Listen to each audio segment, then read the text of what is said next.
Mr. Speaker, I am the person who is giving the House the figures. He has given not one figure to back up his proposition. The only figure we have had is the admission by the Shadow Health Secretary that he would cut public expenditure in vital departments by 10%.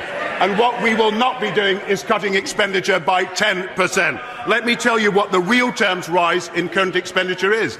And at some point, maybe the Leader of the Opposition will listen. 603 to 629 to 633 to 638 to 642. These are rises in expenditure after inflation has been taken into account. Once again, he's trying to hide the fact that he has got 10% cuts. He is the party of cuts. We are the party of investment. And because he wants to use the cuts to pay for inheritance tax, once again, let's remember, they are the party of the few and we are the party of the many. He is just sinking and sinking. He thinks that everyone is so stupid that they will not notice that once you take out debt interest and once you take out unemployment benefit, the departments of all those people will be cut. That is the truth. Why doesn't the Prime Minister just stand back for a moment and ask why he is so distrusted? It's not actually the recession. There's a recession all over Europe, and yet no other European leader...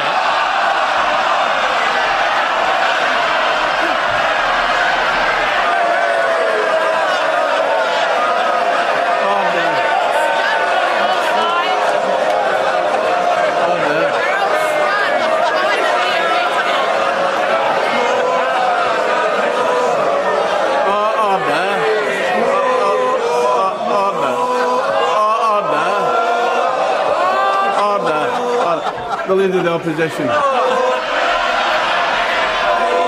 The reason he's in the hole he is in is because he is not.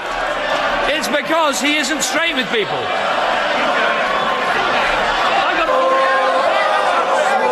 Order. We must allow the Leader of the Opposition to be heard. Order. Allow the Right Honourable Gentleman to speak. Order. The Right Honourable Gentleman. Order. I don't want a minister pushing his luck. Now behave yourself. The Right Honourable Gentleman. Thank you, Mr. Speaker. They shout for half an hour on a Wednesday and spend the rest of the week trying to get rid of him. The reason... His problem is he's not straight with people. He wasn't straight over the cancelled election. He wasn't straight over the 10p tax. He wasn't straight on flying to Iraq in the Tory conference. He wasn't straight over Damien McBride. He wasn't straight about who he wanted as his Chancellor. And now he won't be straight with people about the level of government spending. Won't everyone conclude that if you cannot be straight with people, you are simply not worthy to be our Prime Minister?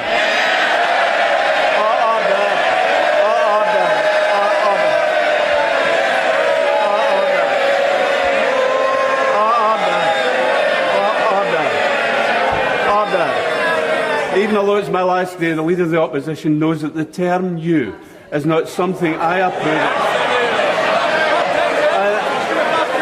And I think at all these hustings meetings, they'll be saying they don't approve of it either. So... He's learning all the time. At last he's got a European policy now. A European recession that he now admits. And as far as his last... As far as his last comments are concerned, is it not remarkable he descends back again into personalities? He cannot deal with a policy debate. I have said that we are taking action to deal with the recession, and that means that more people will be in work. That means that more businesses will be saved, and that means that more help will be given to mortgage holders. We are spending money to take people out of recession. He would cut the money now. There would be more unemployment, more debt and more deficits. And the Conservative Party have got to face up to their responsibility that they are calling for public spending cuts at the time when every country in Europe and in the rest of the world knows you've got to inject more money into the economy. As for the future, everybody also knows, and I think this is where the serious debate lies, that what can happen depends on growth and what happens to inflation and what happens to employment and what happens to interest rates. And there is good evidence that the proposals that we have put forward are working, whereas the proposals they put forward would not work. And as for the future of public expenditure, let's just be clear. I have read out figures showing there's not only cash rises in all our current expenditure in each year, but also real-term rises. He has given us no figure except the figure of his Health Secretary, which is a 10% cut in public expenditure. The public will remember one thing about the last week: 10% cuts in public expenditure under the Tories, investment under Labour. They are the party of the few, we are the party of the many. Mr. Speaker, why doesn't the Prime Minister understand that character and policy come together in this vital question of answering and telling the truth that public spending will be cut according to his own plans? Isn't what everyone will have seen today is the Prime Minister has drawn one of his precious dividing lines between himself and reality? That is what we've seen. People know they've got a Prime Minister they never elected, they've got a Prime Minister who can't be straight with people, and a Prime Minister who won't even give 10% of the truth. Mr. Speaker, the leader of the Conservative Party, we've made it clear that a Conservative government would spend less than Labour. So it's absolutely clear the Conservatives would be spending less, and every time they would be cutting spending on vital services, and people should not forget it. And of course, every time he wants to read out quotes from this person and that person, why doesn't he face up to the policy issue? We're spending 5.5% more on the health service this year. We're spending 4% more on education. We're building more schools. We're employing more nurses. We're building up the health service. We're making the policing in our community work. At every point, the Conservative Party would be cutting these vital services. They should go back to their constituency and explain how many police, how many nurses, how many doctors, how many teachers they would cut for policies that are in the interest not of the many, but only in their case in the interest of the few.